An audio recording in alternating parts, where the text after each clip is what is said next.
Don't worry, you're not going to fail your big history test tomorrow. Instead, today we're going to explore why you would struggle to survive in colonial America.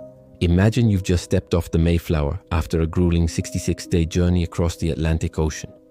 With scarce food rations and cramped quarters, it's a relief to finally be on solid ground.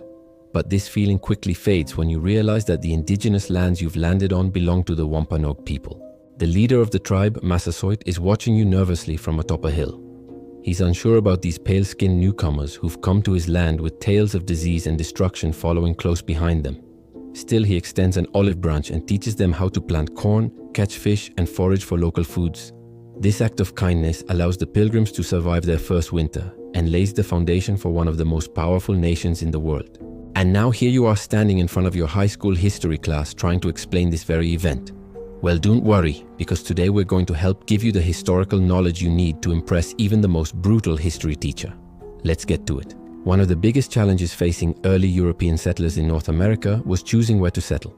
We talked about the various colonies in our previous episode, but here we'll focus on two colonies in particular, New England and Jamestown. As we mentioned, the Pilgrims, or more generally the Puritans, settled in New England and established the Massachusetts Bay Colony in 1630. They were looking for a place to practice their religion freely, having faced intense persecution in England.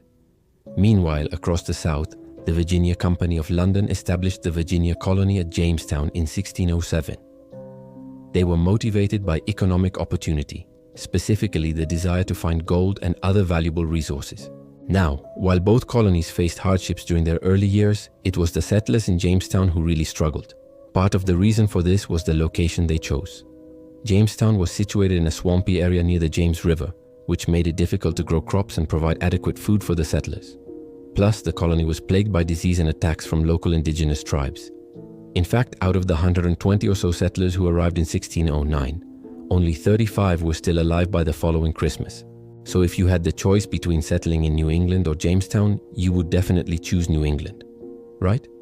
Well, before you make any rash decisions, consider what life was actually like for those early colonists. Let's start with the obvious. It was cold, really cold. New England's climate was far different from that of England, and the settlers were not prepared for the harsh winters.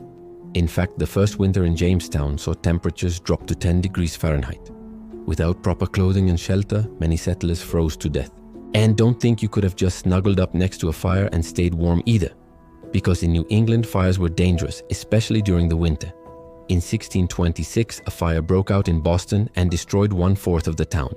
So not only would you have to endure freezing temperatures, but also the risk of your house burning down. Plus, there were bears. Yes, large numbers of black bears roamed New England, and they were not afraid of humans. Imagine you're chopping wood for your family's fire when suddenly a massive bear charges at you. You try to run, but your 17th century footwear is no match for the forest floor. You stumble and fall, and the bear swipes at you with its paw, sending you sprawling onto the icy ground. Do you think you could survive an encounter like that? If not, maybe colonial America wasn't for you. But let's say you're up for the challenge. You decide to stay in New England and brave the cold and the bears. Then you have to deal with work. For most colonists, work was a fact of life.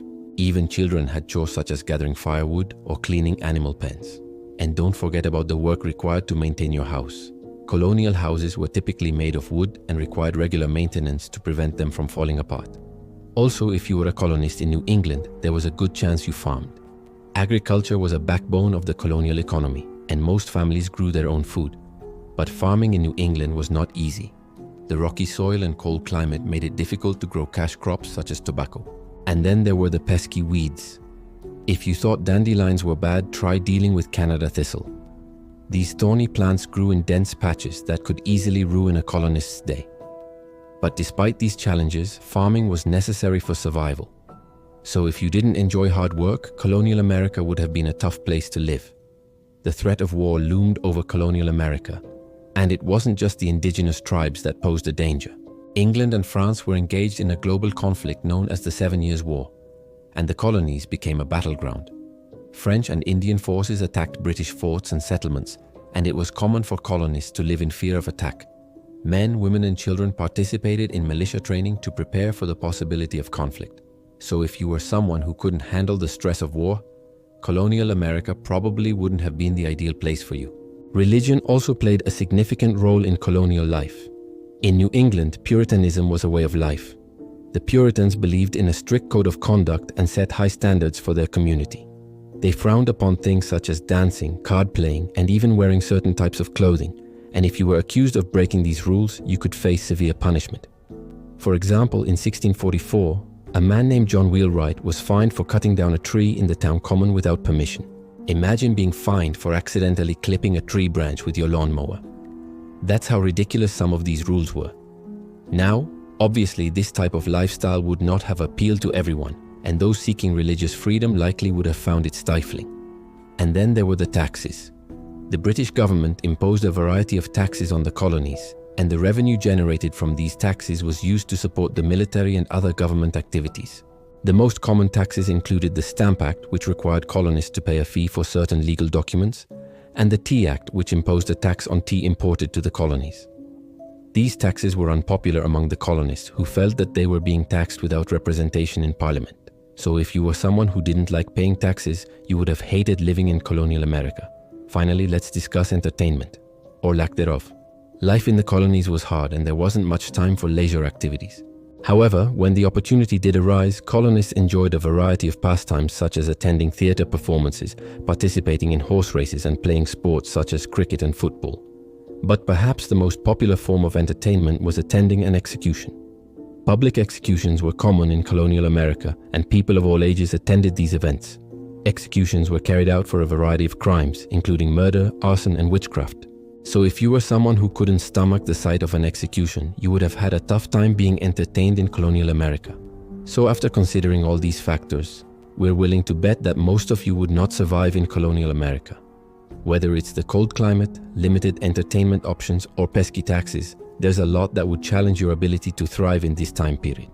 But hey, that's why we have history, so we can learn from the past and appreciate the present.